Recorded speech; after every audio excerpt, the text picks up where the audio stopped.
दोस्तों सुजलॉन एनर्जी की बात करें तो कल कंपनी की मीटिंग थी। इस मीटिंग में क्या क्या प्रस्ताव पास हुए हैं इसको हम अच्छे से समझेंगे और जानने की कोशिश करेंगे क्या सुजलॉन में आने वाले समय में अच्छी तेजी बन सकती है। दूसरी तरफ सुजलॉन एनर्जी ने अपने क्वार्टर 2 के रिजल्ट की संभावना पूरी कर ली है और जल्द ही हमारे सामने क्वार्टर 2 का रिजल्ट होगा। कैसे रिजल्ट की संभावना बनेगी उसको भी जानेंगे। दूसरी तरफ ग्रीन एनर्जी को लेकर एक बहुत ही बड़ी चौंकाने वाली रिपोर्ट निकल के आ रही है और ये रिपोर्ट एक्चुअल में हमारे होश उड़ाने वाली है। तो क्या है रिपोर्ट उसको समझेंगे। दूसरी तरफ अगर देखें तो आज से बाजार में शानदार तेजी की संभावना फिर से बनने लगी है। क्या ये अब तेजी लंबी रह सकती है या फिर वापस गिरावट होगी, क्योंकि पिछले कई दिनों से बाजार में लगातार गिरावट का दौर जारी था और इसके पीछे वजह थी एफआई की तरफ से बिकवाली। लेकिन आज हमने बाजार में बहुत ही ज़बरदस्त तेजी देखी। तो क्या आने वाले समय में तेजी बन सकती है, तो इन सारी बातों को इस वीडियो के माध्यम से समझेंगे और जानने की कोशिश करेंगे। क्या सुजलॉन में इस समय इन्वेस्टमेंट करना चाहिए, क्या सुजलॉन में राइट इशू में अप्लाई करना चाहिए। सबसे पहले अगर हम निफ्टी एनर्जी की बात करें तो आज 25,581 के स्तर पर क्लोजिंग रही, जहाँ पे 2.04% की हमने अच्छी खासी तेजी देखी। अगर हम बीएसई सेंसेक्स की बात करें तो 57,426 के स्तर पर क्लोजिंग रही, 1016 पॉइंट की अच्छी तेजी हमने यहाँ पर भी देखी, 1.80% की तेजी। अब सुजलॉन एनर्जी की बात करें तो स्टॉक की शुरुआत हुई 8.50 पर, 8.45 का लो बना और हाई है 8.85 का। अंत में क्लोजिंग 8.70 पर रही, जहाँ पे हमने 2.96% की लगभग 3% की अच्छी खासी तेजी देखी।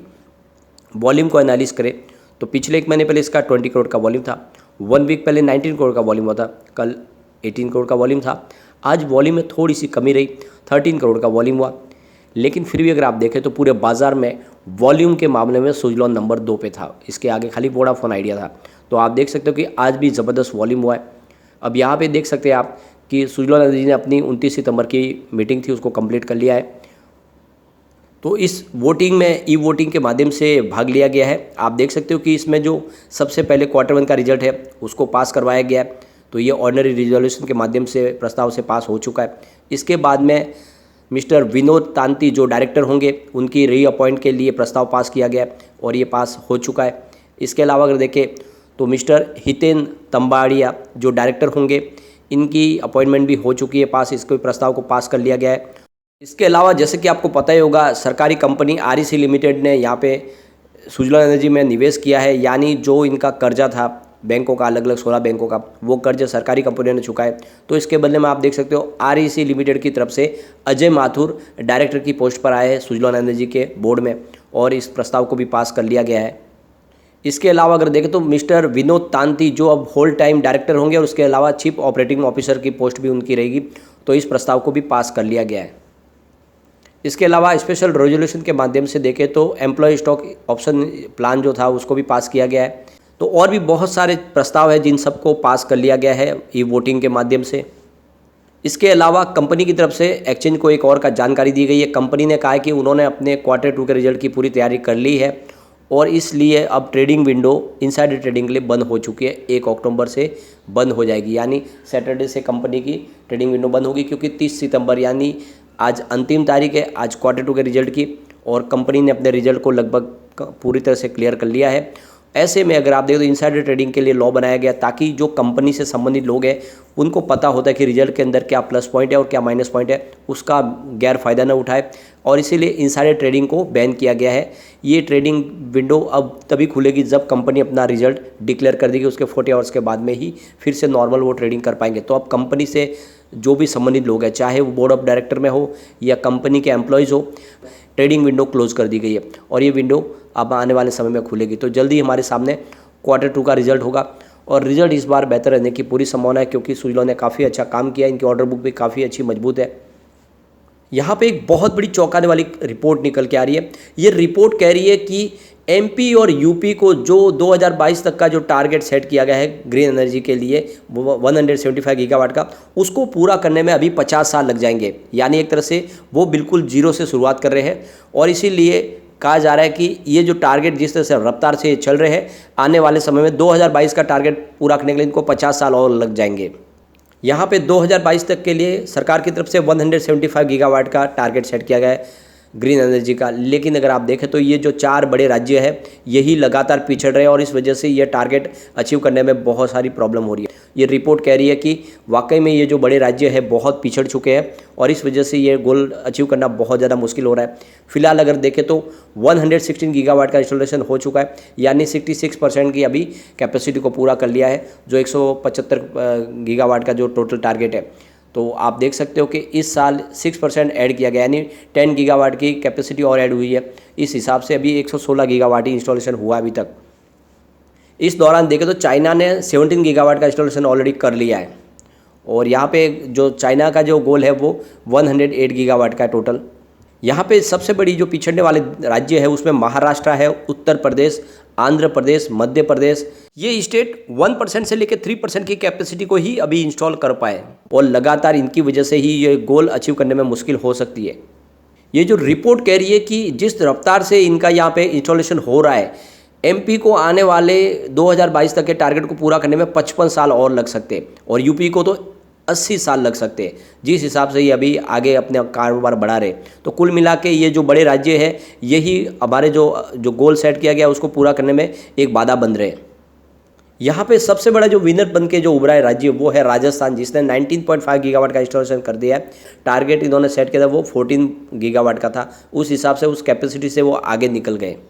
इसके अलावा जो राज्य है जो अपना टारगेट अचीव कर चुके हैं उसमें कर्नाटका है, तेलंगाना, गुजरात, अंडमान निकोबार, इन राज्यों ने ऑलरेडी अपना जो टारगेट है सेट किया है, जो भी था उसको अचीव कर लिया। तो ये राज्य बराबर आगे चल रहे, लेकिन जो बड़े राज्य है वो बहुत ज़्यादा पिछड़ चुके हैं।